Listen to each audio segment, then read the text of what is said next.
Hey guys, it's Adam here. I'm going to do a chess video today. Um, I'm also planning to do another chess video as well after this one, and then we'll go from there. Um, so in this video, I'm going to be talking about openings. Uh, so um, when you're an intermediate player and you're playing chess as an intermediate player, you do need to know your openings. And in the last video I did in chess, I went over some of the starting moves. I said that the center pawn moves were good, not that, e4 and d4. Those are good moves and all that stuff, but I mean there's a lot more to it than that. So first we need to find out what kind of player everybody is. So I feel like most people go with e4. This is the more aggressive approach, and then black can respond with various different openings. They can respond with the French defense, they can respond with the Scandinavian defense, and they can respond with the Caracan or whatever, right? They can respond with whatever, or they can respond with the Alekhines defense. So they can respond with a lot of things basically. Or they can just respond with e5. So that's what we're going to play. We're going to play e4, e5. This is how chess games used to go before the Vienna was invented. And the Vienna is when you take your knight out to c3 instead of putting this knight on f3 like this. By putting the knight on c3, it's just better because now your opponent has no idea what they're doing. They'll just think, why has he developed this less important knight? Let me just develop my most important knight, which is the kingside knight, because I am planning on castling kingside. So I'm going to develop this knight here, and they'll just do that. And then you hit them with the Vienna Gambit. And then once you hit them with the Vienna Gambit, they're like, what is this guy doing? This is just ridiculous. Like, why is he doing that? I'm just going to capture the pawn. Like, I don't see a problem with capturing the pawn. But then the white pawn gets pushed up. And that is quite bad because now this knight has nowhere to go. If it can't go to these squares because the queen is blocking those squares, and it can't go to these squares because our knight is controlling these squares over here.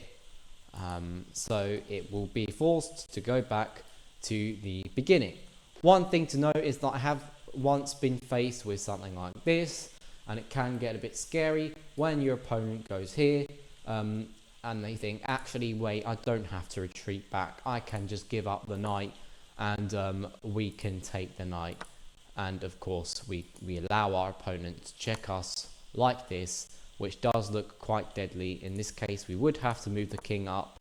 This is the correct move, the only correct move, and then he would move the pawn down. And the thing is, you don't want to take this pawn with the knight. See, that's just giving away a lot of advantage, so you don't want to do that. You actually want to move the king up again to e3, very deadly. I doubt any of your opponents will play this against you. If they do play this against you, they've probably watched this video. And then they'll move here, they'll move the pawn down or something, I guess, I don't really know. They'll just move there or something, and then that does allow you to then kick out the queen, and then you're pretty much good. They can check you again. You can just go back.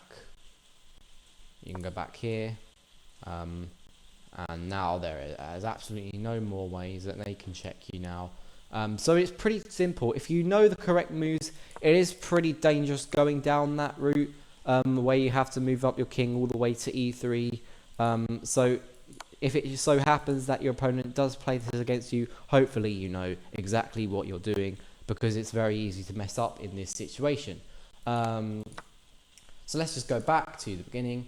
Now let's see what happens when we retreat the knight back to the beginning, like that.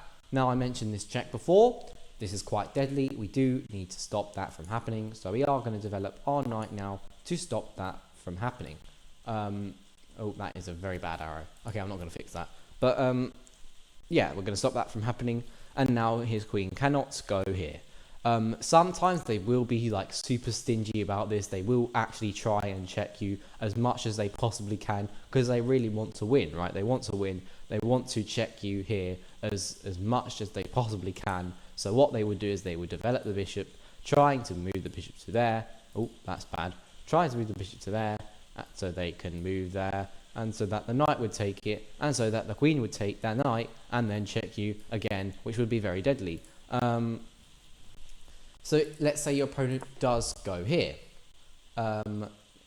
Now what we can do is we can move the queen up here. I think this is what I do, moving the queen up here, so that in case if our opponent does actually check us, we can actually take the bishop, the opponent can take the knight, and the queen can block in the way, and this trade is okay. We don't mind our king being on f2 since there are no queens. The queens are no longer on the board, basically. It's not happening. They can choose to keep the tension here. They can just choose to retreat back all the way, but that would be pretty pointless as you could just take this pawn. Or they could just go here, and then you would kick out the queen, and then yeah, it's quite. I feel like your opponent would definitely need to know what they're doing here in order to do this. So let's just go back. Let's say your opponent didn't do that. They did like a better move. They're going to try and get rid of this pawn right here. So they're going to try and get rid of this pawn. So they're going to probably play this move, trying to get rid of this pawn. And now you can just pretty much, I think you can probably like, there's a few moves you can do here. You can like go with your bishop like this. It does allow your opponent to take this pawn. You can go and jump with your knight, and they're obviously not going to develop their knight. They need to guard this square somehow. They'll move their queen to e2, or e7 even, and then you can obviously move your queen out as well, and then it's pretty simple from there. Now if they do a move like this, they can do a move like that. Yeah, the game goes on basically. It's not like the end of the world if that happens. You can also take this pawn, but that does allow them to develop the bishop, so that is not really what you want to do. You don't want to help your opponent. You can also guard this pawn with the d pawn, and then when they take it, you can take it, and then it does allow them to trade queens though. So when they take it, you don't want to take back, but you instead want to take with the knight. You want to take with a knight, I think, or is that wrong because they have this check? I don't really know, but I think what you want to do is actually go here, and then I think when they go, they can't take the pawn, obviously. I mean, they'll probably like move their queen or something like that. I don't really know. But anyway, the game goes on. So that's basically how that opening goes.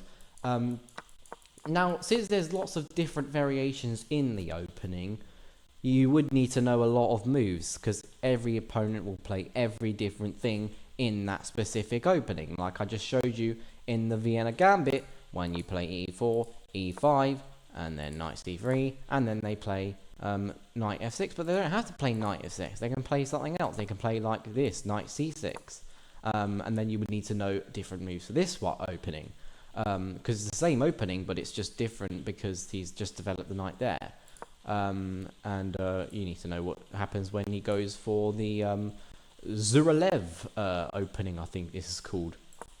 Yeah, the Zuravlev counter gambit, that's what it's called. So, and then you probably just do whatever, and you know the game goes on. So you would need to know a lot of moves in order to do this. So yeah, I mean that is pretty much it for that opening. So whichever opening you want to use, whichever one you want to do, just make sure you know what it is. And that's basically all that I have for this video today. It's going to be quite short. I'm going to shorten the chess videos, and in the next chess video I will explain certain things, and also just basically yeah, so that's what I'm going to do. Yeah, so I'm gonna go now, so yeah, goodbye.